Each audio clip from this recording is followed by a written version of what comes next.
எபிரேயர் புத்தகத்தில் 11ஆம் அதிகாரம் 6ஆம் வசனத்திற்காக எழுதியிருக்கிறது. ஏனெனில் தேவனிடத்தில் சேர்கிறவன் அவர் உண்டென்றும் தம்மை தேடுகிறவர்களுக்கு பலன் அளிக்க என்றும் விசுவாசிக்க வேண்டும் என்று எழுதியிருக்கிறது. இங்கே பார்க்கிறோம், ஒரு மனிதன் கடவுளை நம்பும் பொழுது அவர் இருக்கிறார் என்பதை அந்த மனிதன் விசுவாசிக்க வேண்டுமா? தேவன் இருக்கிறார், கடவுள் இருக்கிறார் என்பதை விசுவாசிக்க வேண்டும். அது மட்டுமல்ல, அவரை தேடுகிறவனுக்கு கடவுள் நன்மை செய்கிறார் என்பதை அந்த மனிதன் நம்ப வேண்டும். இப்போ பாருங்க, பொதுவாக கடவுள் இருக்கிறாருங்க அப்படி நம்புகிறோம், அது எல்லாருமே செய்கிறோம். ஆனால் அந்த ஆண்டவர் எனக்கு நன்மை செய்கிறாரு, அவர் எனக்கு உதவி செய்கிறாரு என்பது எல்லாருமே நம்புறது கிடையாது. என்ன சொல்கிறோம்? கஷ்டம் வரும்போது, பிரச்சனை வரும்பொழுது, பாருங்க கடவுள் என்னை கை விட்டுட்டாரு, இந்த ஆண்டவர் என்ன கை விட்டாரு, உதவி செய்யல, நான் இப்படி கிடக்கிறேன், மற்றவங்கள பாருங்க எப்படி நல்லா இருக்கிறாங்க, ஆனால் எனக்கு எந்த உதவியுமே கடவுள் செய்யல என்று எண்ணுகிறோம். ஆனால் பாருங்க, அது கிடையாது.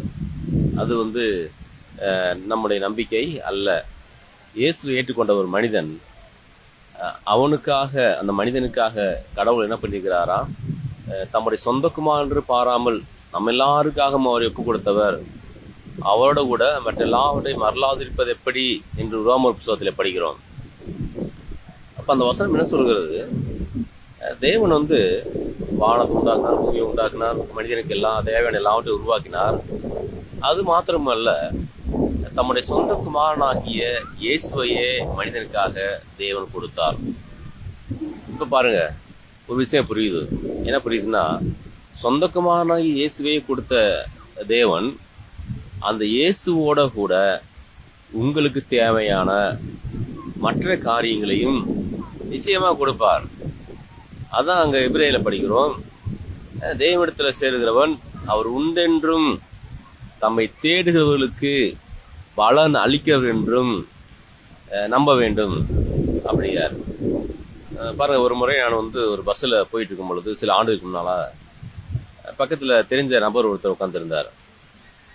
அப்போ அவர்கிட்ட இயேசு உங்கள் பாவத்துக்காக மரித்தார், அடக்கம் பண்ணப்பட்டார், அவரை நீங்கள் நம்பும்போது உங்கள் பாவத்துக்கு விடுதலை கிடைக்கும், கடவுளுடைய ஆவிய அப்படி பேசுறது.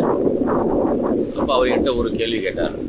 நான் ஒரு கேள்வி உங்கள்கிட்ட கேட்குறேன், அதுக்கு மாத்திரம் நீங்கள் பதில் சொல்லுங்க, பிறகு நீங்க சொல்றதெல்லாம் நான் கேட்கிறேன், ஏத்துக்கிறேன் அப்படின்னு சொன்னார். கேளுங்க, கேள்வி கேளுங்க அப்படின்னு சொன்னேன். கடவுள் இருக்கிறாரா? கடவுள் இருக்கிறாரா? அவரை யார் பார்க்கறது? அவருக்கு எனக்கு என்ன சம்பந்தம்? முதல்ல கேட்ட கேள்வி, கடவுள் இருக்கிறாரா? இதான் ஒரு முக்கியமான கேள்வி. அவர் எப்படி நம்புறது? அப்போ நான் சொன்ன பாருங்க, அவங்கள்ட்ட கடவுள் இருக்கிறார், ஆண்டவர் கடவுள் இருக்கிறார். எப்படி எனக்கு தெரியும்? என்னுடைய பாவத்துக்காக இயேசு கிறிஸ்து மரித்தார் என்று வேதம் சொல்லுகிறது. நான் நம்புறேன். பாவத்தின் பிடியிலிருந்து இன்றைக்கு நான் விடுதலையாக்கப்பட்டிருக்கிறேன். அது ஒன்று போதும். இந்த உலகத்துல கடவுள் இருக்கிறார், எனக்காக இயேசுவை தந்திருக்கிறார். அவர் இயேசு எனக்காக அந்த உலகத்துக்கு என் பாவத்தை எடுத்துக்கொண்டாரே, என்னுடைய சார்பில் சிலுவையில் மரித்தாரே, அதுவே ஒரு விஷயத்தை புரிய வைக்குது. ஆமா, வானத்தையும் பூமியும் உண்டாக கடவுள் இருக்கிறார் என்று. ஏன்னா அன்னைக்கு மனிதன் என்ன நினைக்கிறாங்க? கடவுளை தொட்டு பார்க்கணும்னு நினைக்கிறாங்க. இயேசுவை தொட்டு பார்த்தார்கள் அநேகர். இயேசுவிடத்துல அவரை தொட்டார்கள், சுகமானார்கள், அவரிடத்துல வேண்டிக் கொண்டார்கள். அவர் வீட்டுக்கு சென்றார், அநேக வீட்டுக்கு சென்றார், அங்கெல்லாம் சுகம் கிடைத்தது, அங்க ஆசுவாதம் கிடைத்தது. பாவத்தை இயேசு மன்னித்தார், மரித்த மனிதனை உயிரோடு எழுப்பினார், எல்லாவற்றையும் இயேசு செய்தார். அதெல்லாம் என்ன காட்டுகிறது? கடவுள் இருக்கிறார் என்பதை காட்டுகிறது. அவரிடத்தில் வருகிற மனிதனை அவர் நேசிக்கிறார், அவனுக்கு பலன் அளிக்கிறார், அவனை காப்பாற்றுகிறார், அவனுடைய வியாதியை சுகமாக்குகிறார், அவனுடைய கஷ்டத்தை போக்குகிறார், துன்பத்தை போக்குகிறார். எல்லாவற்றுக்கும் மேலாக யாருமே செய்ய முடியாத ஒரு காரியம் என்ன அப்படின்னா, அந்த மனிதனுடைய பாவத்தை இயேசு மன்னிக்கிறார். ஆமென்.